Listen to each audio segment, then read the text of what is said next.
M I audible? सुन पा रहे हैं आप मुझे? आवाज आ रही है मेरी प्रॉपर? स्क्रीन विजिबल है?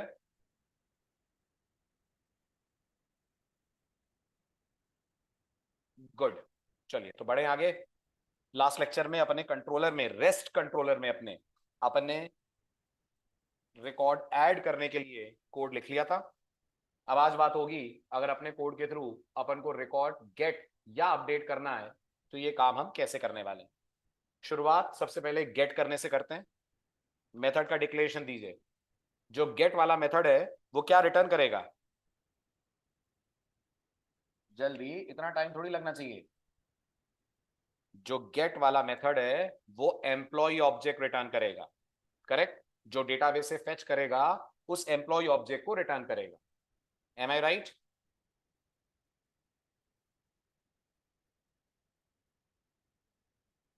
जल्दी जल्दी, क्विक। बात आ रही है समझ? ओके। मेथड का नाम होगा गेट ईएमपी।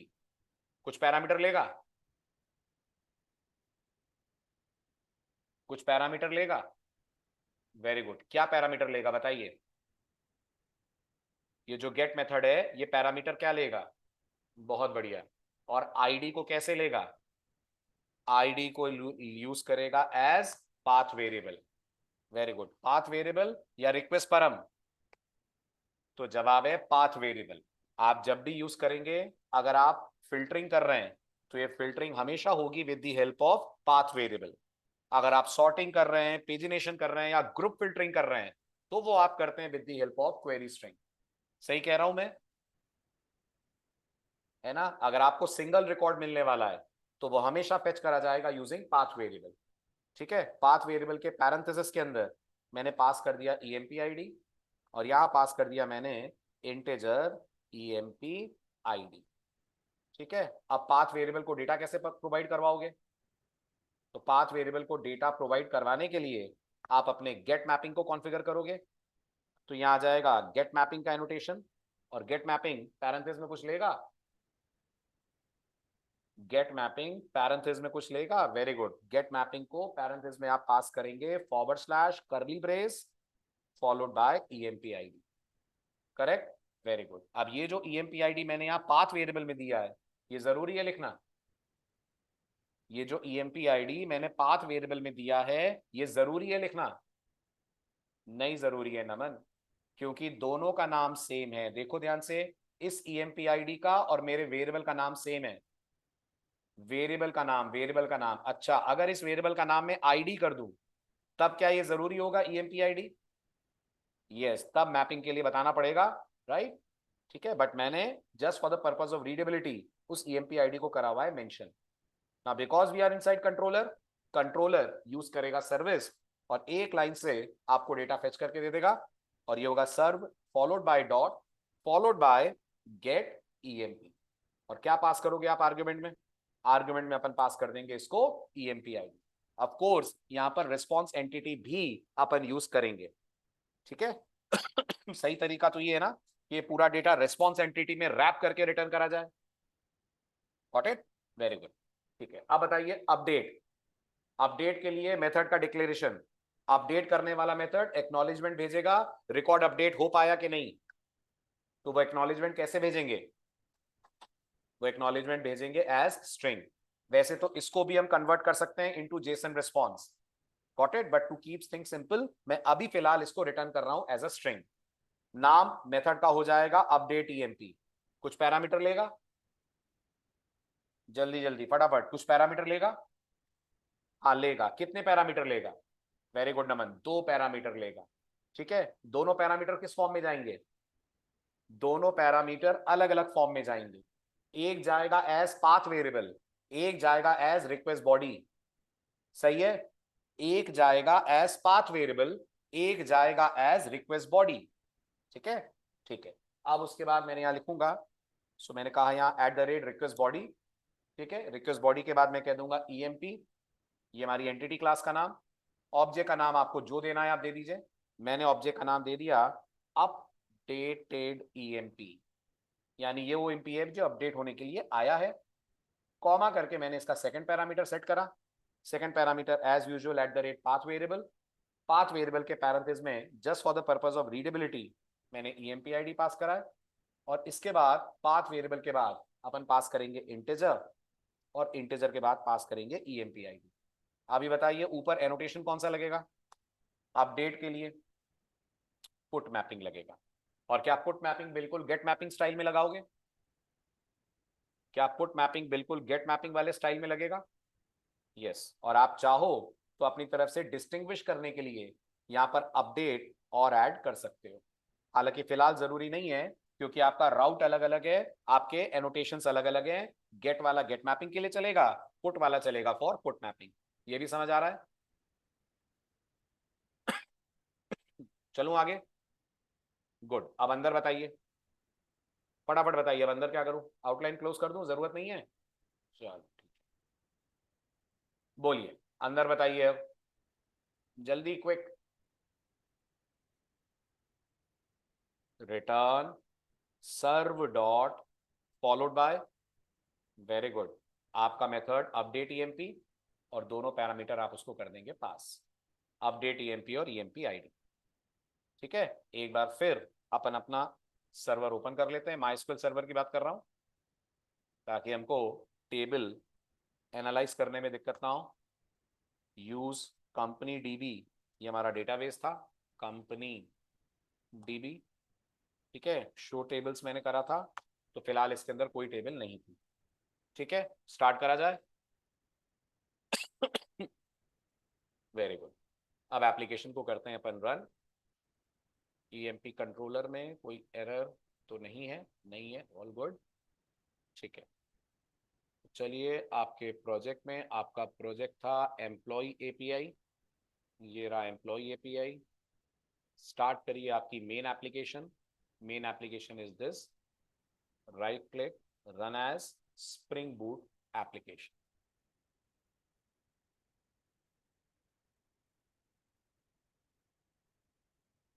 Very good. ये पहली लाइन समझ आ रही है? क्लियर? ये इसलिए क्योंकि आपने अपनी कॉन्फ़िगरेशन फाइल के अंदर जहां डेटाबेस कॉन्फ़िगर करा है, वहां बोला है हाइबरनेट को अपडेट। क्लियर? Very good. अब आप अगर बैकएंड को जाकर चेक करेंगे, आप शो टेबल टेबल दिखाएगा। यस, आप शो टेबल आपको टेबल दिखाएगा। अगर टेबल का स्ट्रक्चर देखूं तो स्ट्रक्चर भी दिख जाएगा। ईएमपी आईडी, ई नेम, सैलरी, इसमें ईएमपी आईडी को बना दिया गया है प्राइमरी की, और क्योंकि हमने जनरेशन स्ट्रैटेजी यूज करी हुई है, उसके साथ ऐड हो गया है ऑटो इंक्रीमेंट। क्लियर? चले आगे। Very good. अब रिक्वेस्ट कहां से भेजेंगे? रिक्वेस्ट भेजने के लिए अब लॉन्च करिए पोस्टमैन। ठीक है, so let's go to postman.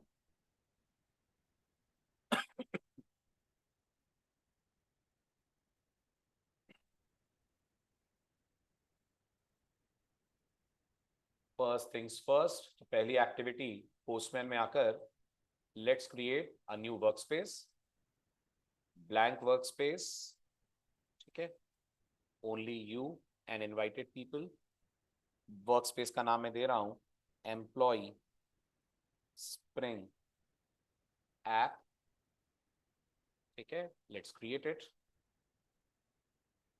Workspace के बाद क्या बनाते हैं? जल्दी फटाफट। कलेक्शन बनाते हैं, so will go for create collection. ठीक है, कलेक्शन का नाम मैं दे रहा हूं एम्प्लॉय एपीआई, ये मेरे कलेक्शन का नाम हो गया। कलेक्शन बनाने के बाद क्या बनाते हैं? वेरी गुड, फोल्डर बनाइए। ठीक है, फोल्डर इसलिए ताकि अगर आप अलग अलग एंटिटीज के लिए एपीआई कॉल्स दे रहे हैं तो आप उन्हें डिस्टिंग्विश कर पाए। हालांकि हमारे इस एग्जाम्पल में एक ही एंटिटी है। यस, इस एग्जाम्पल में एक ही एंटिटी है, बट हमारे प्रोजेक्ट में मल्टीपल एंटिटीज हैं। यस, कितनी एंटिटीज हैं प्रोजेक्ट में? 4। एक वोटर, और एक कैंडिडेट, और एक वोट, और एक रिजल्ट। 4 एंटिटीज हैं, तो वहां आपको फोल्डर बनाना जरूरी हो जाएगा डिस्टिंग्विश करने के लिए। ठीक है, फोल्डर को फोल्डर को रीनेम कर देते हैं। मैंने नाम दिया इसका एम्प्लॉइज, तो ये समझ में आएगा कि ये वाला पार्ट मेरा एम्प्लॉइज पे काम कर रहा है। अब रिक्वेस्ट ऐड करते हैं। पहली request of course data add करने की होगी, तो अपन आएंगे पोस्ट पे। यूआरएल क्या होगा? ये रहा आपका बैकएंड कोड कंट्रोलर, तो देखिए फटाफट और बताइए यूआरएल क्या होगा? गुड। यूआरएल आपका होगा http://localhost:/8080/API/EMP/add। इतना समझ आ रहा है? /API/EMP/add, है ना? ये क्योंकि आपने रिक्वेस्ट मैपिंग में बेस यूआरएल ये दिया हुआ है और उसके बाद आपने स्पेसिफिक दिया हुआ है पोस्ट के लिए /add। ठीक है, फिर डेटा कैसे पास करोगे? बॉडी में जाएंगे, बॉडी में जाकर रॉ पे क्लिक करेंगे, ठीक है, और जेसन स्टाइल में आप डेटा करेंगे सेंड। क्या क्या भेजोगे? दो चीजें भेजेंगे, है ना, नेम और सैलरी। ठीक है, तो आपके लिए कॉलम का नाम आपने क्या मेंटेन करा हुआ है? ई नेम करा हुआ है, if I am not wrong. Name करा हुआ है अपन ने? नहीं, मेरे ख्याल से ई नेम करा है ना? एंटिटी में चेक करिए, ई नेम है ना। तो यहां करेंगे आप ई नेम कोलन, मान लीजिए मैंने ई नेम सेटअप करा Amit, sal colon salary setup करी अमित की मैंने 45,000। ठीक है, लेट्स हिट ऑन सेंड।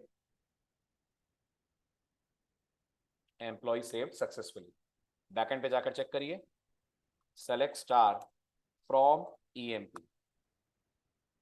कितना क्लियर? पोस्ट रिक्वेस्ट समझ आई? ठीक है, अब मैं एक एम्प्लॉय और ऐड करता हूं। एम्प्लॉय का नाम मैंने दिया दीपक। दीपक की सैलरी मैंने दी 65,000। Send. Employee save successfully. Let's go to the table part. As you can see automatically दोनों को मिल गई इनकी स्पेसिफिक आईडी है। अभी तक हम सिर्फ अच्छी अच्छी चीजें देख रहे हैं, अभी देखते हैं एक्सेप्शन आएगी तो क्या होगा। अभी सिर्फ पॉजिटिव पार्ट देखिए एप्लीकेशन का। ठीक है, अब ये हुई आपकी पोस्ट रिक्वेस्ट, इसको करिए डुप्लीकेट, ठीक, इसको करिए रीनेम, ये हो जाएगी। अच्छा, पोस्ट रिक्वेस्ट को भी नाम दे दें तो ज्यादा बेटर रहेगा, इसको हम कर देते हैं ऐड ईएमपी।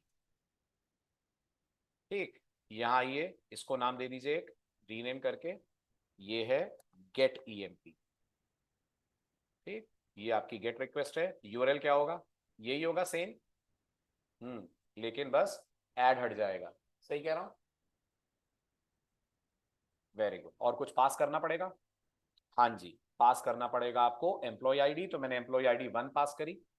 यहाँ चेंज करना पड़ेगा request pattern, it will be get. Send करिए, एम्प्लॉय 1 का रिकॉर्ड डेटाबेस से फेच होकर आ गया। एम्प्लॉय 2 दूंगा तो रिकॉर्ड आएगा 2 का भी, एम्प्लॉय 2 का भी रिकॉर्ड आएगा। ठीक है, अब प्रॉब्लम देखिए। अब मैंने एम्प्लॉय 3 दिया, एम्प्लॉय 3 है? नहीं है, राइट। देखिए how spring boot is responding, ये स्प्रिंग बूट का रिस्पॉन्स। अब आप देख पा रहे होंगे इस रिस्पॉन्स में आपको ढेर सारे ड्रॉबैक दिख रहे होंगे। सबसे पहला और सबसे इंपॉर्टेंट ड्रॉबैक जो आपको यहाँ पर दिख रहा है, वो पूरी इंटरनल डिटेल एक्सपोज कर रहा है। ये देखिए यहाँ क्लियरली नजर आ रहा है कस्टमर को कि ये स्प्रिंग फ्रेमवर्क यूज हो रहा है बैकएंड पे। ये देखिए, दिख रहा है? तो ये नहीं होना चाहिए, पहली प्रॉब्लम। दूसरी प्रॉब्लम, क्या ये फ्रेंडली आउटपुट है? सोचिए कल को अगर यही रेस्पॉन्स किसी HTML क्लाइंट को यानी किसी रिएक्ट क्लाइंट को जाता, उसके लिए तो बहुत मुश्किल हो जाता है इसको पार्स करना, है ना। और तीसरा ड्रॉबैक, ये इनकंसिस्टेंट भी है, ये कंसिस्टेंट फॉर्मेट नहीं है। तो बेहतर ये है कि स्प्रिंग पे डिपेंड ना करके अपन अपनी खुद की अप्लाई करें इसमें एक्सेप्शन हैंडलिंग। ऐसे ही गेस करिए, जैसा हमारे कोड में एक रेस्ट्रिक्शन था, सेम नाम के 2 एम्प्लॉय नहीं होंगे, तो अगर मैं एक और दीपक ऐड करना चाहता हूं विद 75,000, एप्लीकेशन अलाउ नहीं करेगी, करेक्ट। और ये मत सोचिएगा ये तो ड्रॉबैक है, ये मैंने जानबूझ के एप्लीकेशन में फीचर ऐड करा है, जस्ट आपको समझाने के लिए। एक्चुअल प्रोजेक्ट में हम ऐसा नहीं करेंगे कि नाम सेम है तो ऐड ना हो, बट इसे समझाने के लिए कि यूनिकनेस अगर मेंटेन कर रहे होगे तो भी कोड जनरेट कर देगा इस तरीके की error. Sir why the first request in folder is showing get and not post? वो पोस्टमैन के कॉन्फ़िगरेशन के कारण internally Monal Mona sorry okay. ठीक है, अब अगर मैं सेम एम्प्लॉय दोबारा ऐड करता हूं दीपक, आप चेक करिए फिर ये इतना टेक्निकल रेस्पॉन्स आ रहा है। हालांकि एक्सेप्शन का नाम मेरा वाला ही आ रहा है, एरर भी मेरी वाली आ रही है, बट ये जिस तरह से प्रेजेंट करा जा रहा है ये बिल्कुल भी फ्रेंडली नहीं है। M I right? बहुत बढ़िया। अब इस प्रॉब्लम को करते हैं सॉर्ट आउट, और यहां से शुरू करते हैं स्प्रिंग में खुद की एक्सेप्शन हैंडलिंग आप कैसे करेंगे अप्लाई। पहले तो ये तीनों ड्रॉबैक देख लीजिए, समझ आ रहे हैं? Very good. अब बढ़ते हैं अपन अपनी तरफ से एक्सेप्शन हैंडलिंग कैसे करेंगे, तो मैं आपको कई बार इंडिकेट कर चुका हूं कैसे करेंगे, with the help of annotations करेंगे। स्प्रिंग ने इस काम को करने के लिए हमें कितने एनोटेशन दिए, स्प्रिंग ने इस काम को करने के लिए हमें कितने एनोटेशन दिए हैं, वेरी गुड, 2 एनोटेशन दिए। एक का नाम है @एक्सेप्शन हैंडलर और दूसरे का नाम है कंट्रोलर एडवाइस। ठीक है, यूज ज्यादातर कौन होता है, यूज ज्यादातर कंट्रोलर एडवाइस होगा, हालांकि एक्सेप्शन हैंडलर भी कंट्रोलर एडवाइस के साथ आप यूज करने वाले हैं। ठीक है, तो सबसे पहले अपन पढ़ते हैं ये एक्सेप्शन हैंडलर एनोटेशन का क्या काम। नंबर 1, एक्सेप्शन हैंडलर एनोटेशन आप किसी मेथड के ऊपर लगाते हैं, गॉट इट। और जब आप किसी मेथड के ऊपर इसको लगा देते हैं तो बिना आपके कहे ये मेथड कैच का रोल प्ले करने लगता है। आई होप आप सबको याद है कैच ब्लॉक क्या करता है जावा में, क्या करता है। अब इसमें भी इतना जवाब देने में time, very good, catch block corresponding exception को हैंडल करता है। तो अब एक्सेप्शन को हैंडल मेथड करेगा, यस, अब एक्सेप्शन को हैंडल मेथड करेगा। तो स्प्रिंग को ये बताना पड़ेगा ना कि इस मेथड को एक्सेप्शन आने पे रन करना है, एम आई राइट। ये बताने के लिए आप उस मेथड के टॉप पे यूज करेंगे एक्सेप्शन हैंडलर नाम का एनोटेशन। ठीक है, पूरा सिंटेक्स क्या होता है इसका, ये है इसका पूरा सिंटेक्स। एक्सेप्शन हैंडलर आपसे पैरामीटर के तौर पे एक की लेता है वैल्यू, और वैल्यू के बाद किसका नाम लिखोगे, वेरी गुड, एक्सेप्शन का डॉट क्लास नेम। इसका मतलब आपने एक एक्सेप्शन क्लास बनाई है, no such employ exist exception. तो अगर आप उसको हैंडल करना चाहते हो तो यहां लिखोगे आप no such employ exist exception dot class. आ रहा है समझ, डॉट क्लास लगाना जरूरी है, it's a part of the syntax. Okay, इसके बाद नीचे आपका मेथड डिफाइन होगा, जैसी आपको रिटर्न टाइप रखनी है वो आप रखेंगे, मेथड का नाम देंगे और इसका जो पैरामीटर होगा वो इसी टाइप का होगा, ऑब्जेक्ट। ये भी क्लियर है, गॉट इट। अब ये जो ऑब्जेक्ट है ये बना के कौन लाएगा, ये बना के स्प्रिंग लाएगा। नॉर्मल एक्सेप्शन हैंडलिंग में भी तो जावा ही बनाती थी ना एक्सेप्शंस के ऑब्जेक्ट, अपन तो सिर्फ कैच करते थे। यहां भी स्प्रिंग बनाएगा, लेकिन एक बात याद रखना, ये मैंने लास्ट लेक्चर में भी बोली थी, ये कहां रखोगे, ये कोड कंट्रोलर में रहना चाहिए। इसका मतलब जब एक्सेप्शन आती है तो स्प्रिंग हैंडलर को ढूंढने कहां जाता है, कंट्रोलर में जाता है। नहीं नितिन, आपको कोई पैरामीटर नहीं देना पड़ेगा। जब अपन लोग जावा में कैच लिखते हैं और अपन कैच के पैरामीटर में लिखते हैं, मान लीजिए एरिथमेटिक एक्सेप्शन EX, तो आप बताइए यहां पर ऑब्जेक्ट हम पास करेंगे, जावा पास करेगी, जावा पास करेगी, हम तो सिर्फ रिसीव करेंगे। तो इस रेफरेंस में आने वाला ऑब्जेक्ट स्प्रिंग लेकर आएगा, या यूं कह लीजिए स्प्रिंग बूट लेकर आएगा, अपन को नहीं करना है। ठीक है, चलूं आगे।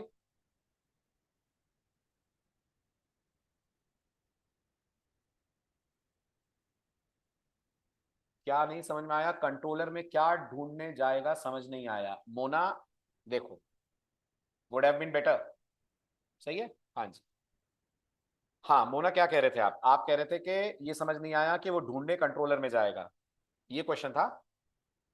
मैंने ये बोला ये जो एक्सेप्शन अपन रेस कर रहे हैं, क्या एक्सेप्शन हम सर्विस क्लास के अंदर रेस कर रहे हैं, ये थ्रो ब्रो आपने सर्विस में लिखा है ना। तो ये सर्विस क्लास में जब थ्रो आएगा, इस सर्विस को किसी कंट्रोलर ने कॉल करा होगा।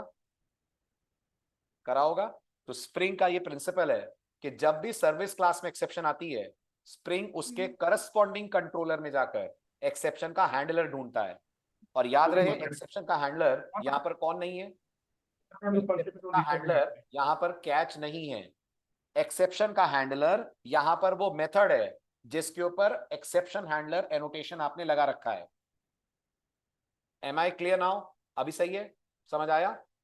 ये मैं बोल रहा था कि अगर सर्विस क्लास में एक्सेप्शन आएगी तो स्प्रिंग उसका करस्पॉन्डिंग हैंडलर ढूंढने कंट्रोलर में जाएगा। या तो आप सर्विस में ट्राई कैच लगा दो तो स्प्रिंग को कुछ करना ही नहीं है, लेकिन अगर आप सर्विस में ट्राई कैच नहीं लगाते हो, आप सर्विस में एक्सेप्शन को थ्रो करके पास कर देते हो, तो स्प्रिंग उसका हैंडलर ढूंढने उसके करस्पॉन्डिंग कंट्रोलर में जाता है। This is what I am trying to explain, अभी क्लियर हुआ।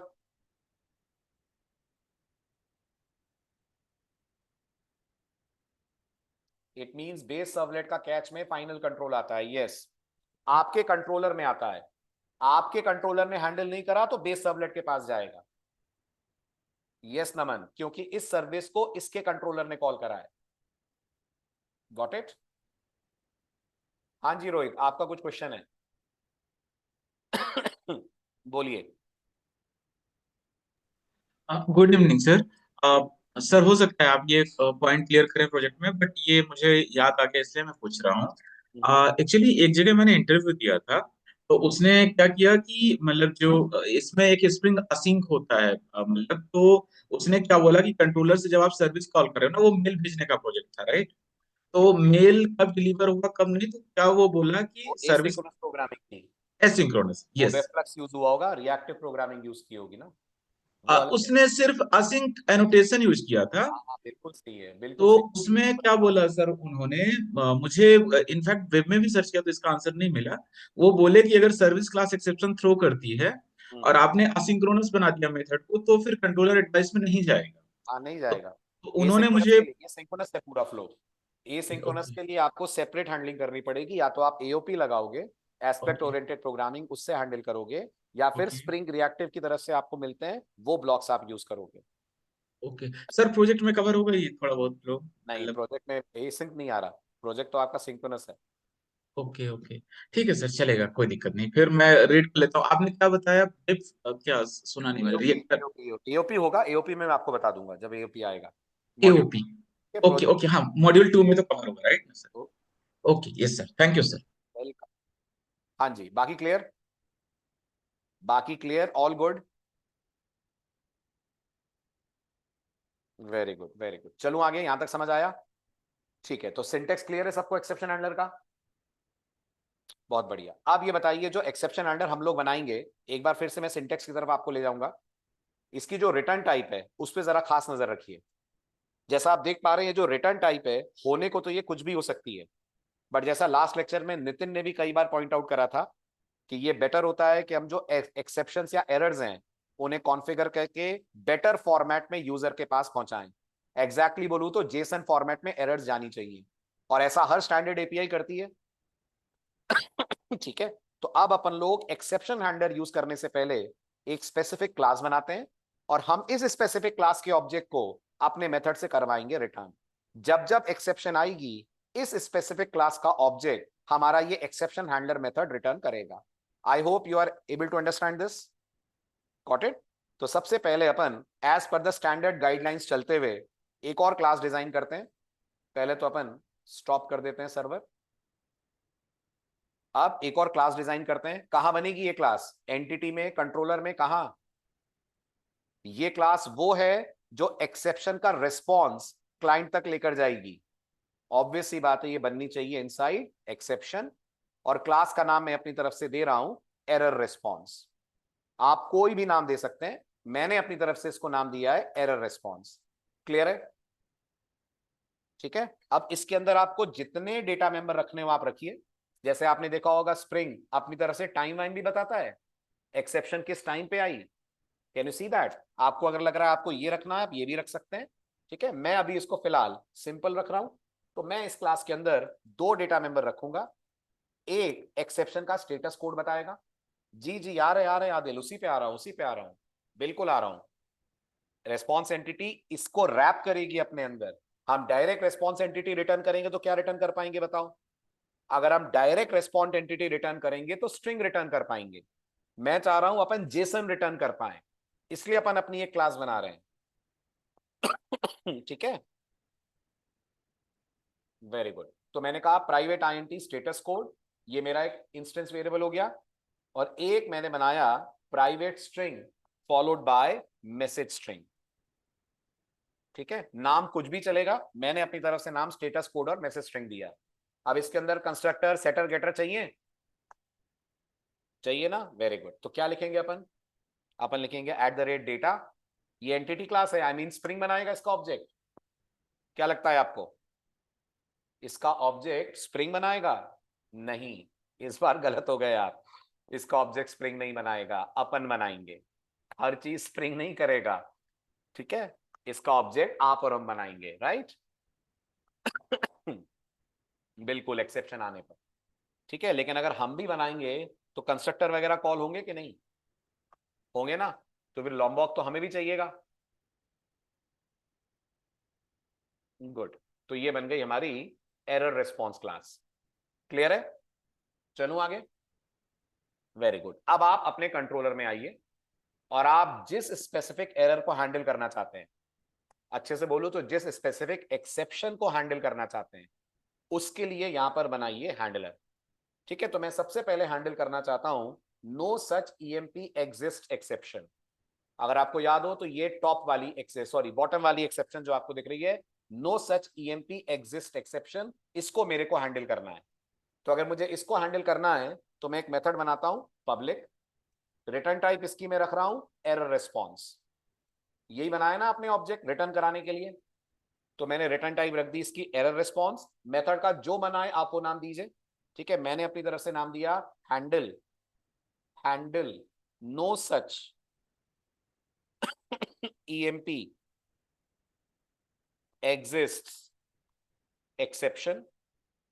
ठीक है, अब स्प्रिंग को कैसे पता कि ये एक्सेप्शन हैंडलर मेथड बन रहा है? नाम देखकर स्प्रिंग को नाम से समझ में आएगा? नहीं, स्प्रिंग को समझ में आएगा जब इसके ऊपर आप लगाएंगे एनोटेशन। कौन से एनोटेशन लगाएंगे? अपन लगाएंगे eight the rate exception handler.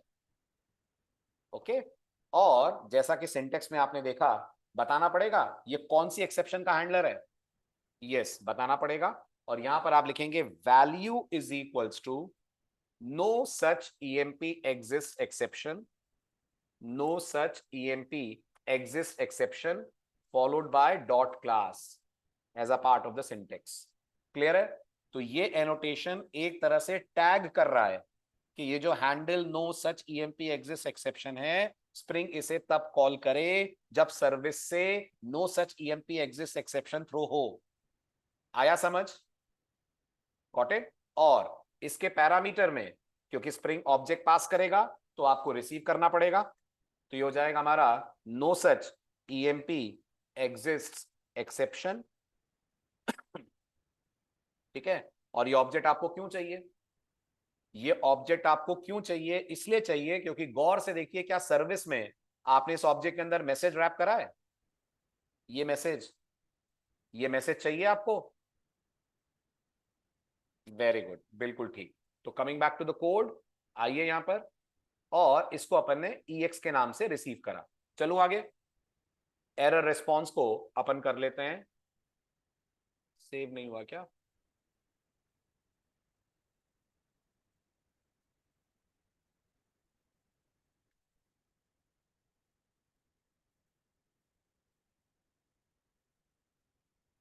Error response,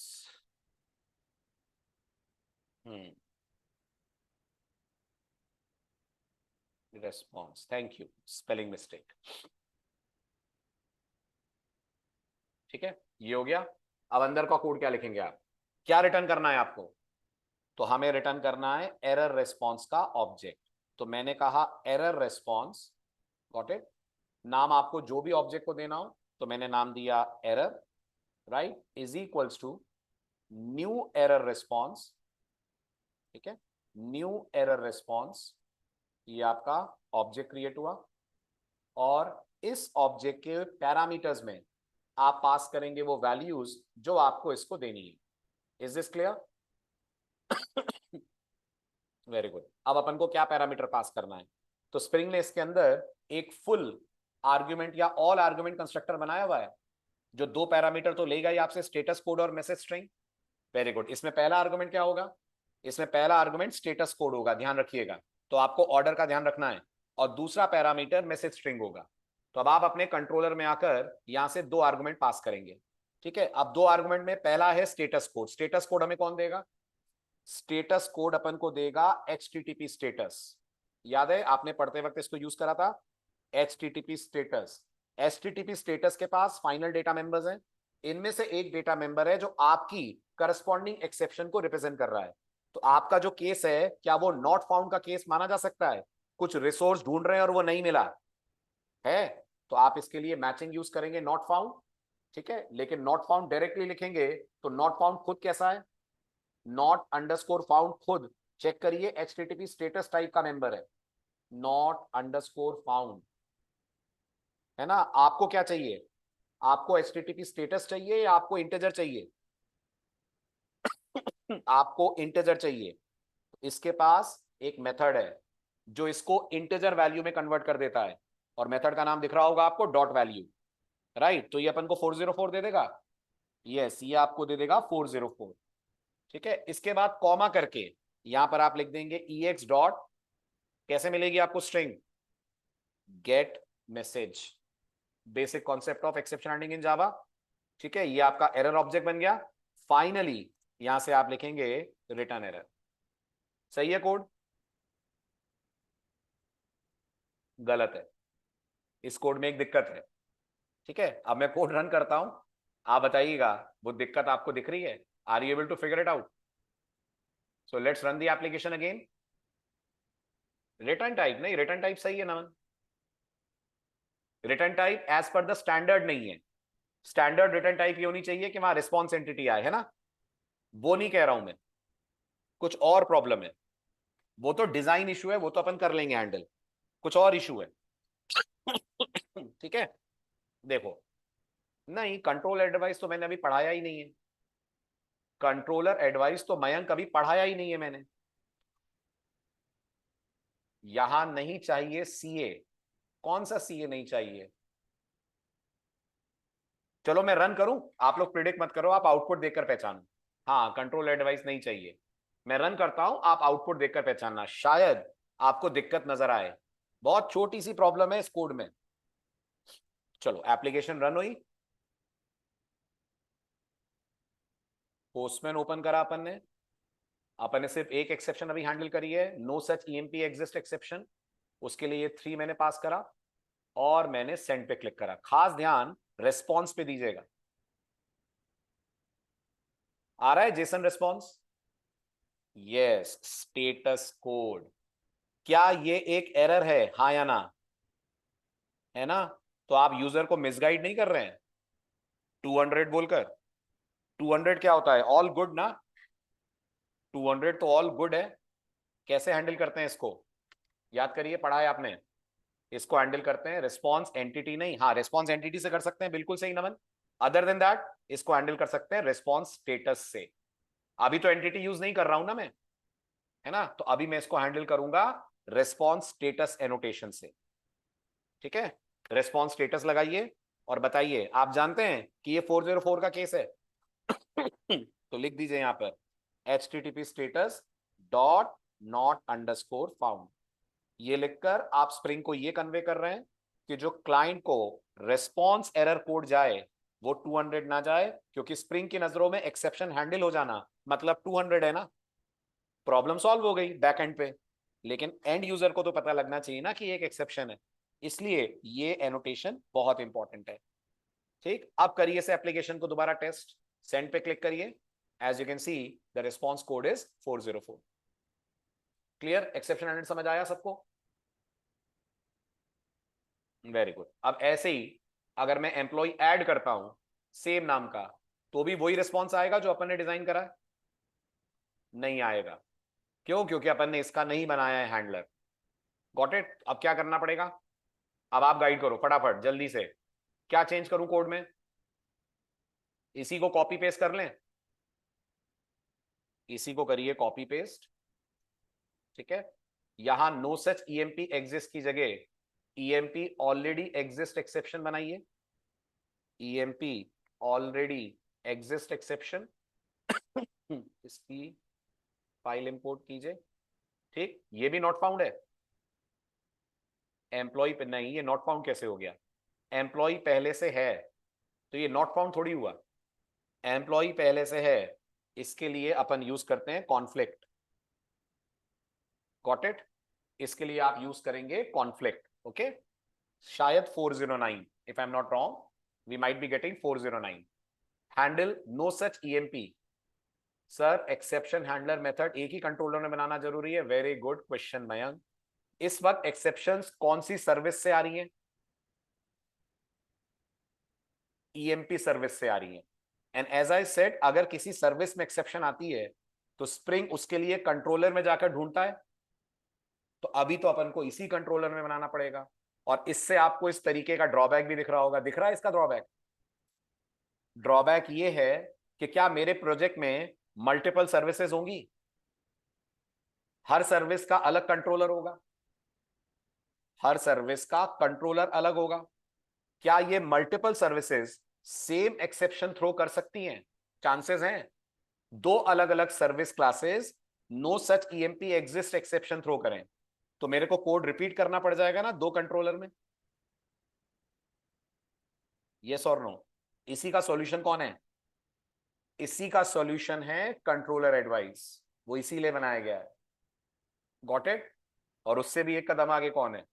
उससे भी एक कदम आगे एओपी है, वो उससे और इजी वे में आपके लिए एक्सेप्शन हैंडलिंग कर देता है। चलूं आगे? फिलहाल तो अपन नाम चेंज करते हैं, हैंडल नो सच ईएमपी की जगह इसको कर देते हैं handle EMP already exist exception. तो ये मैंने कॉपी करा, नो सच ईएमपी को हटाया, ठीक। पैरामीटर टाइप भी आप चेंज करेंगे,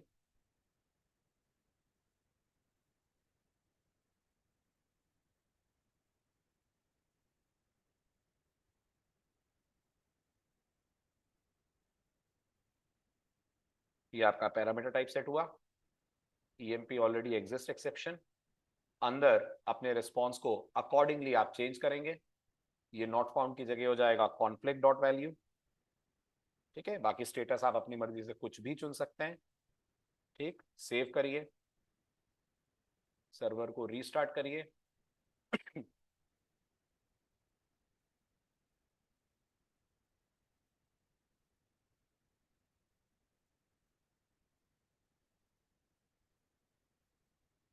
पोस्टमैन ओपन करिए, दीपक का रिकॉर्ड दोबारा इंसर्ट करवाइए, और अब की बार आप देख सकते हैं 409 is the status code, conflict is the name of the status, and then this is the response we are getting. Clear है? No doubts? Good. अब करते हैं इसका फाइनल इंप्रूवमेंट, और इसका फाइनल इंप्रूवमेंट है कि अब हमारे कोड के अंदर ऐसे अगर एक्सेप्शन हैंडल करने लगे, तो हमारे कोड में तो 4 कंट्रोलर हैं, हमारे प्रोजेक्ट में छोटा सा प्रोजेक्ट है उसमें ही 4 कंट्रोलर हैं, कल को रियल वर्ल्ड एप्लीकेशन बनाएंगे उसमें तो ढेर सारे कंट्रोलर होंगे, तो कितनी जगहों पर हम इसके हैंडलर्स बनाएंगे। सो अ बेटर एडवाइस इज आप इन सब का एक सिंगल हैंडलर बना लें। सिंगल कंट्रोलर के single handler?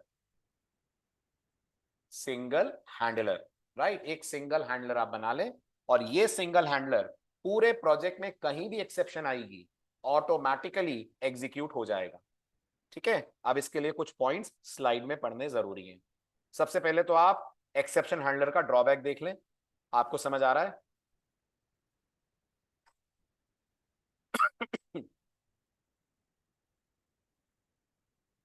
Second paragraph clear है? थर्ड पैराग्राफ क्लियर है? अगर किसी और सर्विस क्लास ने no such EMP exist exception दी, तो आपका ईएमपी कंट्रोलर एग्जीक्यूट नहीं हो पाएगा। Am I right? सही कह रहा हूं? Got it? तो इस प्रॉब्लम को सॉल्व करने के लिए स्प्रिंग कहता है आप यूज करिए कंट्रोलर एडवाइस। कौन है controller advice? As you can see एक एनोटेशन है जो मल्टीपल एक्सेप्शन हैंडलर्स को एक सिंगल जगह पे ले आता है। तो फिर अगर पूरे प्रोजेक्ट में EMP exist, no such EMP exist कहीं भी आई, तो ऑटोमेटिकली आपका कंट्रोलर एडवाइस वाली क्लास रन हो जाएगी। I hope it's clear to everyone. Got it? Very good. तो इसका फायदा क्या होगा? क्या मैं कह सकता हूं इससे रिडंडेंसी मेरे कोड में कम हो जाएगी, रिडंडेंसी रिड्यूस हो जाएगी, हर कंट्रोलर के अंदर जाकर हैंडलर नहीं बनाना पड़ेगा, मैं एक ही जगह अपना हैंडलर कर पाऊंगा डिजाइन, ठीक है। अगर मैं फ्लो डायग्राम आपको दिखाऊं तो ये कुछ ऐसा होगा। इफ कैन ऑब्जर्व, क्लाइंट ने request the, request as usual आपके कंट्रोलर के पास आई, कंट्रोलर से रिक्वेस्ट गई सर्विस के पास, सर्विस ने एक्सेप्शन जनरेट कर दी। अब स्प्रिंग किसके पास नहीं आएगा? अब स्प्रिंग कंट्रोलर के पास नहीं आएगा। अब आप स्प्रिंग को ये बता चुके होंगे कि एक्सेप्शन आने पर यहां नहीं आना है, दूसरी क्लास में जाना है जो मेरी ग्लोबल एक्सेप्शन हैंडलर क्लास है।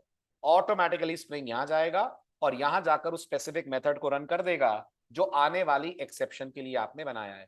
तो मेथड अभी भी हमें ही बनाना पड़ेगा, यस, मेथड आपको बनाना पड़ेगा, लेकिन एक बार बनाना पड़ेगा, चाहे आपके 10 कंट्रोलर हो, 10 सर्विस हो।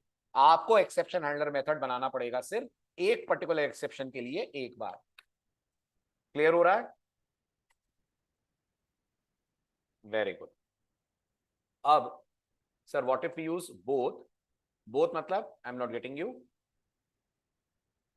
एक्सेप्शन हैंडलर भी यूज कर रहे हैं और कंट्रोलर डिवाइस भी यूज कर रहे हैं, ऐसा? तो ये तो वैसे भी आप अपनी सिंगल क्लास में यूज करने ही वाले हैं।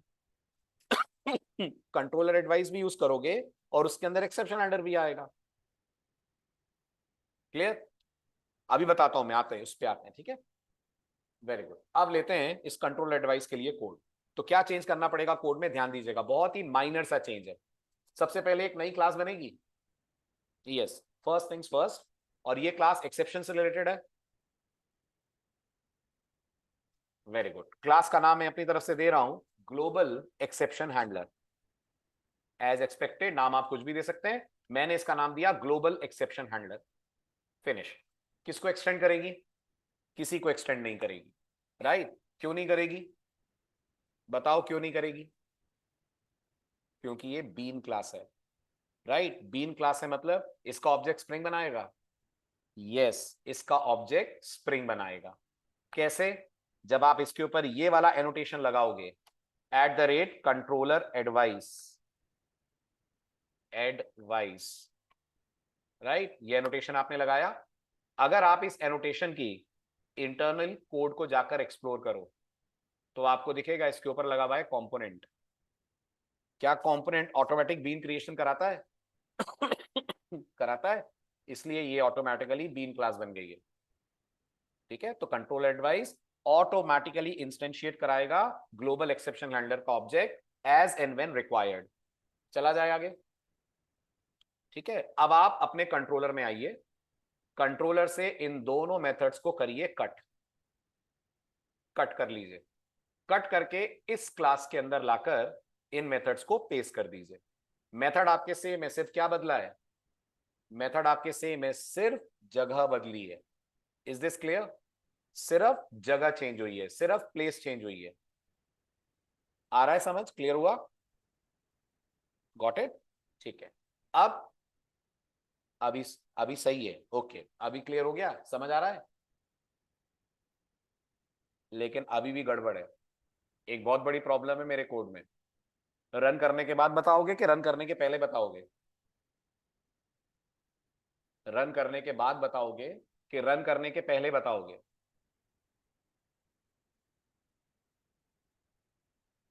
टाइम लगेगा तो रन करूं? रन करने के बाद? चलो ठीक है, अच्छे से देखो। मैं आपको हिंट देता हूं, वही प्रॉब्लम है जो स्प्रिंग वेब एमवीसी के इनिशियल, नहीं, कोई पेरेंट चाइल्ड वाली प्रॉब्लम नहीं है। वही प्रॉब्लम है जो स्प्रिंग वेब एमवीसी के इनिशियल डेज में आई थी। लेकिन ये तो बहुत छोटा सा हिंट है, इतना तो याद ही नहीं आ रहा होगा आपको। सही कह रहा हूं? स्प्रिंग वेब एमवीसी के इनिशियल डेज में क्या प्रॉब्लम आई थी? चलो ठीक है, रन करते हैं। अगर आप पहचान पाए, समझ पाए, तो बताइए। इसको आप एज अ क्विज मानो, इंटरव्यू क्वेश्चन मानो आप इसको। तो मैंने एप्लीकेशन रन करी। Yes Ishu, you are very close. ठीक, कोड रन हुआ, पोस्टमैन ओपन करा। पहले अपन दीपक की जगह दीपिका का रिकॉर्ड इंसर्ट करते हैं। हो जाएगा? दीपिका का रिकॉर्ड इंसर्ट हो गया। ठीक है, अब मैं दीपिका का रिकॉर्ड दोबारा इंसर्ट करता हूं। एज पर आवर एक्सपेक्टेशन हमारा ये वाला मेथड चलना चाहिए, ये वाला EMP already exist, and am I right? और अकॉर्डिंगली मैसेज आना चाहिए जेसन स्टाइल में। बट सी व्हाट हैपेंस, जैसे ही मैं सेंड पे क्लिक करूंगा, ये क्या हो रहा है? मेरे को तो ये समझ में नहीं आ रहा, ये नाम कैसे बदल गया एक्सेप्शन का? नाम ही बदल दिया स्प्रिंग ने। स्प्रिंग कह रहा है no resource found exception. Why is it सो?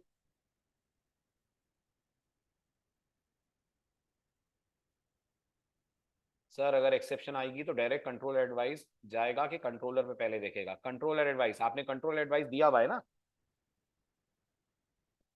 फटाफट जवाब दीजिए, क्या प्रॉब्लम आ रही है कोड में?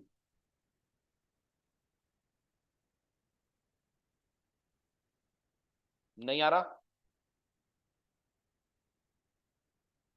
यस, बिल्कुल सही, वेरी गुड संकेत।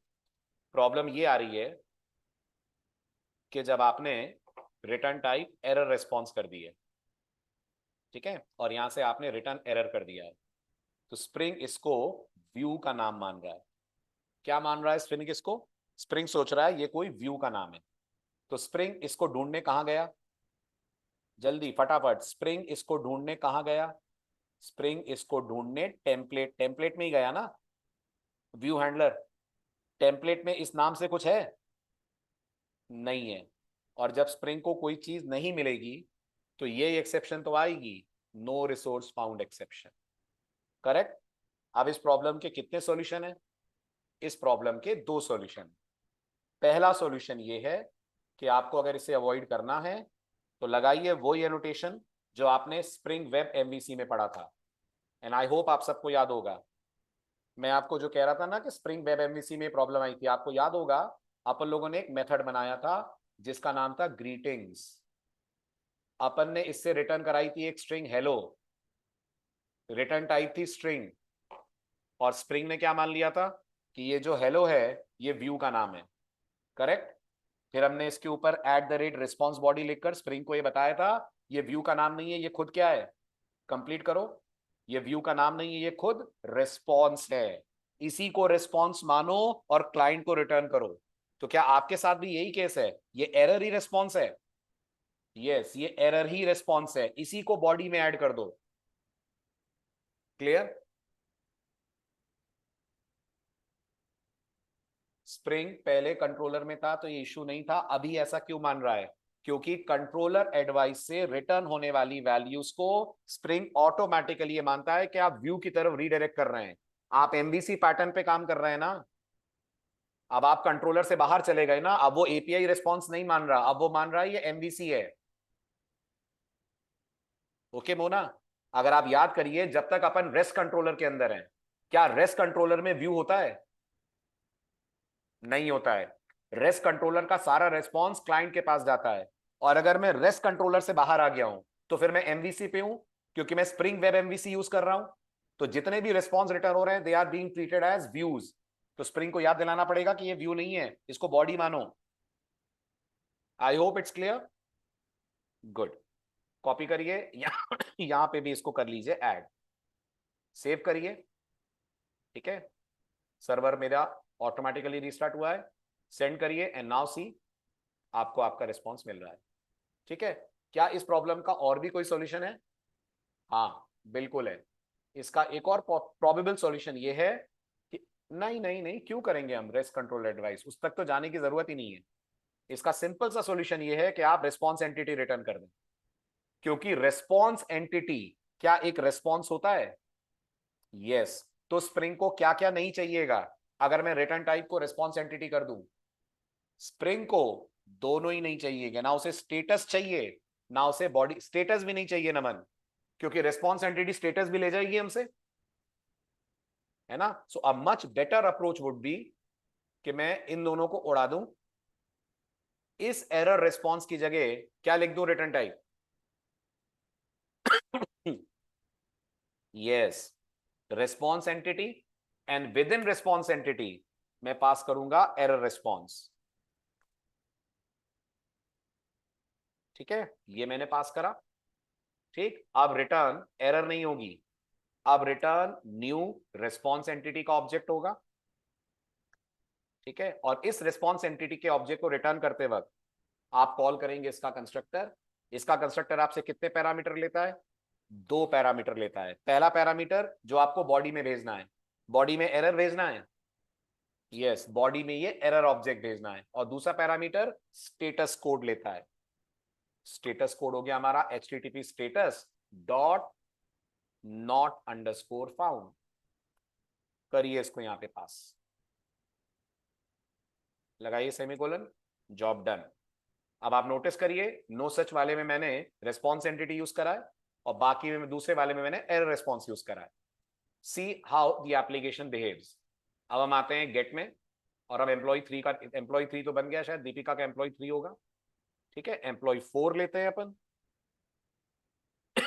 चेक करिए, रेस्पॉन्स एंटिटी भी आपको मिनिमम एफर्ट्स के साथ सेम आउटपुट जनरेट करके दे रही है। क्लियर? आदिल, आपका यही डाउट था, क्लियर हुआ? रिस्पॉन्स एंटिटी बिल्कुल एजेक्स रिक्वेस्ट के लिए भी काम करेगा, सबके लिए काम करेगा ये।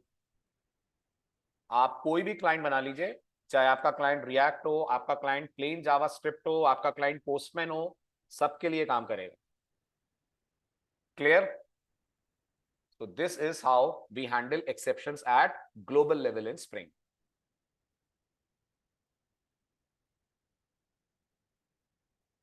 जी नितिन, पूछिए, अनम्यूट कर रहा हूं मैं आपको, बोले। पूछिए। हेलो। जी बोलिए। Yes sir. सर जैसे कि अभी एक्सेप्शन आने पर अपन ने एक्सेप्शन पर इसको मूव कर दिया है, एंड देन अपन ग्लोबल एक्सेप्शन हैंडलर पे मूव कर दिया ऐसा? Yes sir, and then response भी अपन रिटर्न करना है। हाँ। तो जब अपन एमबीसी एप्लीकेशन बनाएंगे तो इस केस में अपन एरर पेज शो करेंगे या फिर एरर लाइक पे शो करेंगे ना, एमबीसी एप्लीकेशन बनाएंगे तो रीडायरेक्ट करेंगे ना कंट्रोलर से, फिर हम। तो मतलब वो एप्लीकेशन से यूजर बाहर हो जाएगा ऐसा? नहीं, एप्लीकेशन में रहेगा, बिल्कुल बाहर क्यों हो जाएगा?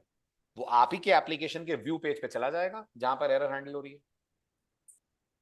भाई अच्छा, अगर आप एमबीसी एप्लीकेशन बनाओगे तो रेस्ट कंट्रोलर लगाओगे या कंट्रोलर लगाओगे? Rest controller. कंट्रोलर लगाओगे। रेस्ट कंट्रोलर क्यों लगाओगे एमबीसी में? क्यों एम सर? अरे एमबीसी है बेटा, रेस्ट एपीआई थोड़ी यूज हो रही है वहां। भाई अच्छा। रेस्ट एपीआई को व्यू से कोई लेना देना थोड़ी होता है। हम्म। तुम कंट्रोलर लगाओगे ना, कंट्रोलर लगाओगे तो कंट्रोलर से रीडायरेक्ट कर सकते हैं अपन व्यू की तरफ, एरर ये आ, बस वहां रीडायरेक्ट कर दो। बट सर लाइक जैसे कोई होम पेज है, अगर उसी पे मैंने कोई ऐसी एक्टिविटी की एंड सर्वर समझ क्यों साइड बात है? पे। तुम्हारे होम पेज पे जावास्क्रिप्ट लगी हुई है या तुम प्लेन बना रहे हो एमवीसी से? अगर जावास्क्रिप्ट लगी हुई है तो तुम्हें रेस्ट कंट्रोलर बनाना पड़ेगा। ओके। सारी चीजें जावास्क्रिप्ट के पास जाएंगी, जावास्क्रिप्ट उसको हैंडल करेगी। अगर तुम एक नॉर्मल वेब एप्लीकेशन बना रहे हो जिसमें जावास्क्रिप्ट का कोई एजेक्स वाला रोल नहीं है, तो फिर हम्म। तुम्हारा कंट्रोलर रीडायरेक्ट करेगा तुम्हारे व्यू की तरफ, चाहे वो तुम्हारा व्यू जेएसपी हो, चाहे वो व्यू तुम्हारा थाइम लीफ हो। सर दोनों केस भी हो सकते हैं ना, लाइक मैंने कोई एग्जाम की एजेक्स रिक्वेस्ट की, देन हाँ अगर उस टाइम सर्वर साइड पे कोई मेथड, सर्विस मेथड ने एक्सेप्शन थ्रो कर दी, तो हाँ, मेरे ग्लोबल हैंडलर हैंडलर के पास रिक्वेस्ट आएगी। बिल्कुल तो ठीक। ये तो जेसन रिस्पॉन्स तो में ये तो जाएगा रेस्ट तो कंट्रोलर हो गया। ओके। तो ठीक, वो तो अपन एजेक्स के थ्रू वहां पे कोई पॉपअप वगैरह दिखा देंगे कि ये बिल्कुल जो दिखा रिक्वेस्ट थी। देंगे, एग्रीड। एंड देन सर अगर क्लिक करने पे जैसे अपन पेज को फॉरवर्ड करते हैं, उस हाँ, टाइम पे अगर कुछ आती है तो उसको भी अपन कैसे दिखाएंगे फिर? कहाँ पेज को फॉरवर्ड करते हैं? फ्रंट एंड पे कह रहे हो? फ्रंट एंड पे क्या ये हमारे? हाँ हाँ, वही वही। क्या फ्रंट एंड पे क्या है? फ्रंट एंड लाइक जेएसपी या रिएक्ट का कोई पेज, लाइक रिएक्ट तो जेएसपी का रिएक्ट दोनों में अलग अलग बातें हैं। जेएसपी अलग करेगा, रिएक्ट अलग करेगा। रिएक्ट करोगे तो रेस्ट एपीआई होगा, अच्छा अच्छा। जेएसपी करोगे तो एमवीसी होगा। दोनों नहीं मिक्स हो जाएंगे। अगर तुमको रिएक्ट के लिए स्प्रिंग बैकएंड बनाना है हम्म। तो तुम रेस्ट एपीआई यूज करोगे, क्योंकि रिएक्ट को तुम जेसन रेस्पॉन्स दोगे। Okay okay. जेएसपी को जेसन रेस्पॉन्स नहीं देते हैं। जेएसपी को तो हम टाइम लीफ किस तरह से, या सेशन के अंदर या कॉन्टेक्स्ट के अंदर डेटा पास करके भेजते हैं। Okay sir. ठीक।